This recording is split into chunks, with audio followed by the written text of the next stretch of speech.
Well, the economic downturn has caused a lot of people to look for ways to save money on major purchases, and end-of-life expenses are no exception. For a closer look, we're joined now live in our studio by News 8's Jenna Traum. Lou, in a time of economic hardship, some families are turning to cremations over traditional burials. It's a nationwide trend, but here in Wisconsin, it's even more common. And if we continue on this current trend, half of all families in the state could choose cremation by 2015. Joe Shams has known since high school that he wanted to be a funeral director, but he never thought he'd open a business geared specifically toward cremation. I remember when I was in school, we used to kind of joke about these days of cremation, like it's going to be a big thing someday, and it's here.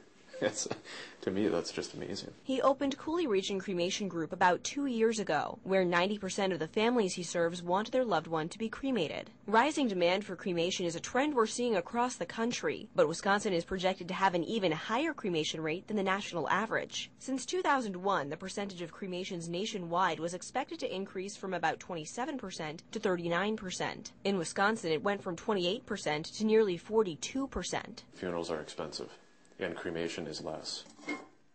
A typical cremation can cost a fifth of the price of a traditional funeral with in-ground burial. And Shams says that lower price tag has a lot of appeal to families during an economic downturn. Because our economy is in the state that it's in, that people no longer really have a choice. The owner of Schumacher Kish Funeral Home says his company is building a crematorium to accommodate demand. It's something we should have done a long time ago. But Steve Kish says it will be years before he knows just how much the economic downturn impacted his business. We won't be able to really see anything or be able to measure anything probably for a few years to see exactly what this downturn in the economy has in store for us. But Shams says the people who come to him every day say their finances are a major concern. There was a time where we didn't look at prices of funerals. We just went to a funeral home, and that's what Grandpa and Grandma wanted, or Mom and Dad, and that's what we're going to do. And we're seeing less people with insurance. We're seeing it harder to pass away and have money anymore.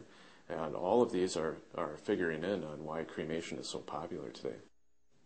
Now, there are a lot of reasons why cremation is a fraction of the price of a burial, but here are a few of the big ones. First of all, caskets are usually more expensive than urns. Not to mention, if there's no casket, you don't need a hearse to carry it or a vault for it to go in. Plus, it's more expensive to embalm and prepare a body for burial than it is to cremate. All right, thank you, Jenna. Now, the Cremation Association of North America predicts about 57% of families will choose cremation by 2025.